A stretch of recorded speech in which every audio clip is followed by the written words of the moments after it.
tap in. It's the healthy conversation about the hot topic DEI. For those who don't understand what that means or what's going on, I'm gonna try to elaborate quick. Quick, short, fast, in a timely manner, and just make it make sense to those that don't know what it is. You know what I mean? So let's try to just have some healthy conversations. You know what I mean?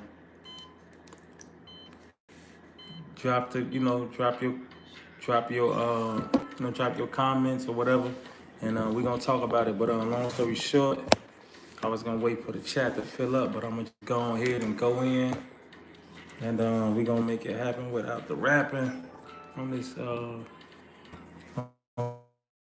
DEI subject. Basically, man,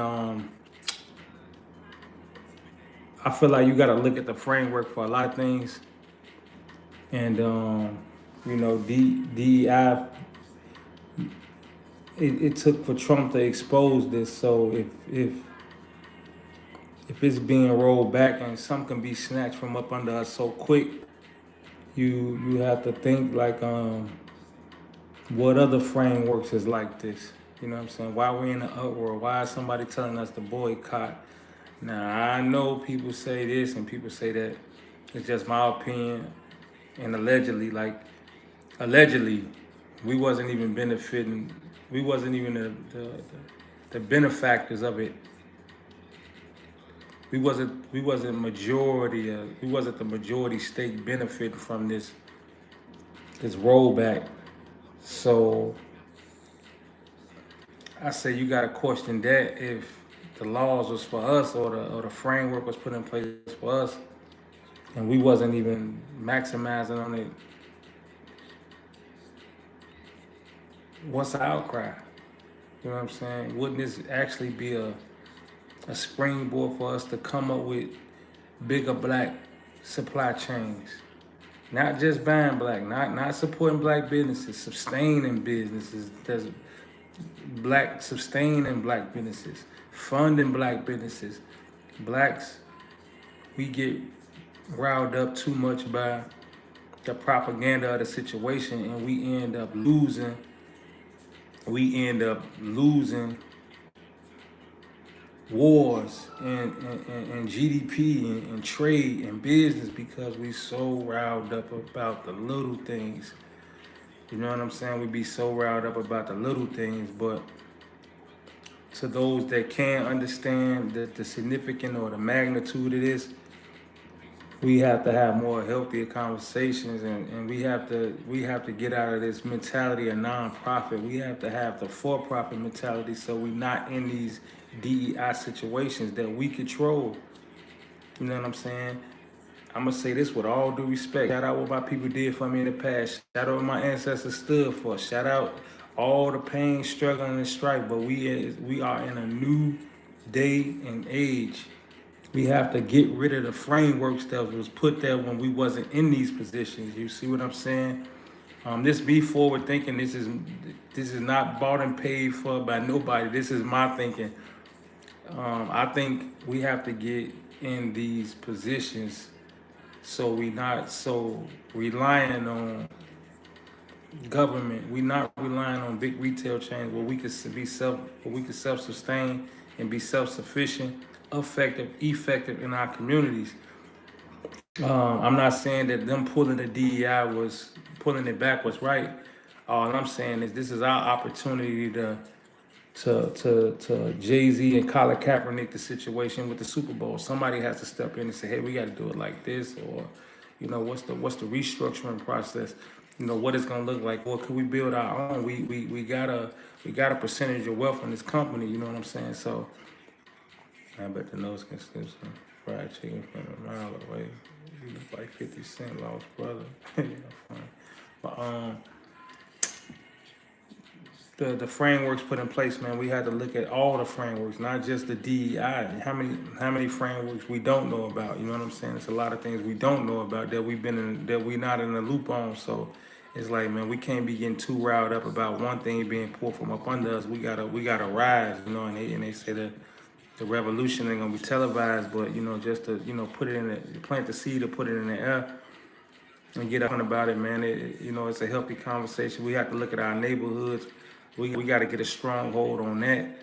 You know what I'm saying? We just let anybody come in our neighborhoods and we just be okay with it. Like, you know what I'm saying? The same stores that's been in my neighborhood for 30 years, like, and haven't gave a crying down, screaming nickel back to no inner city progress, no inner city programs, haven't gave nothing. Ain't nobody talking about DEI for that.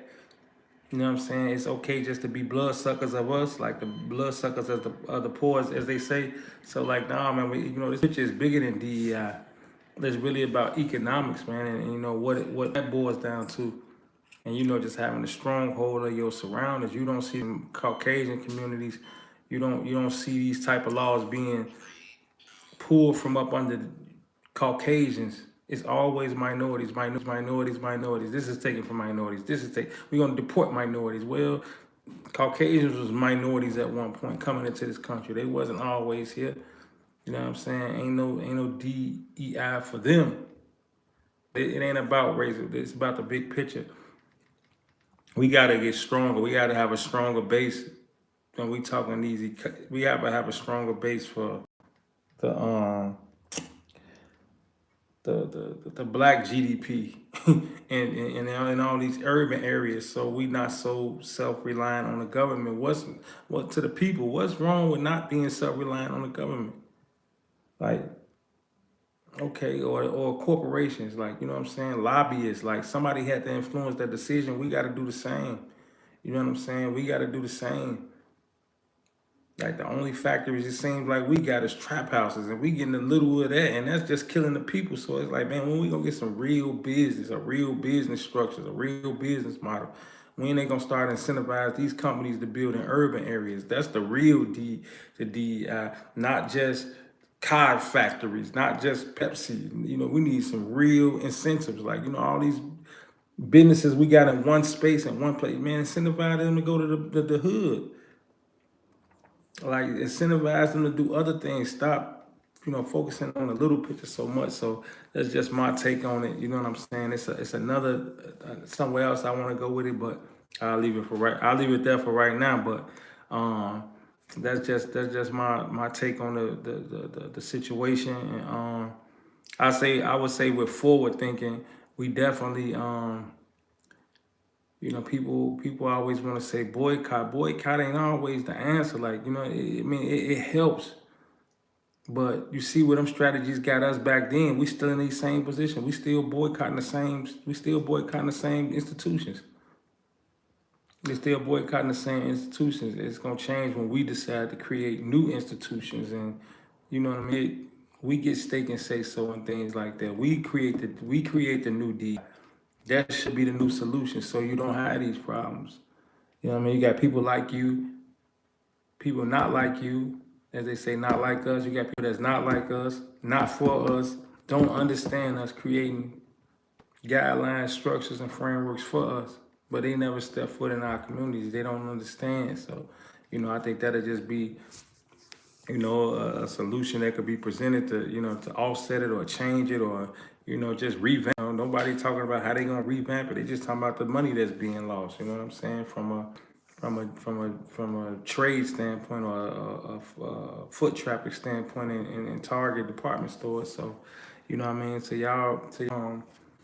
y'all diversity department, man, y'all gotta step it up, man. The people want answers, and people want real solutions. So, if y'all watching this, which I'm, share, comment, drop what you feel, or you think that can help the program, and we can build on it from there as a community, as a YouTube community with the conversation. You know what I'm saying? So I'm gonna leave it like that, and man, salute.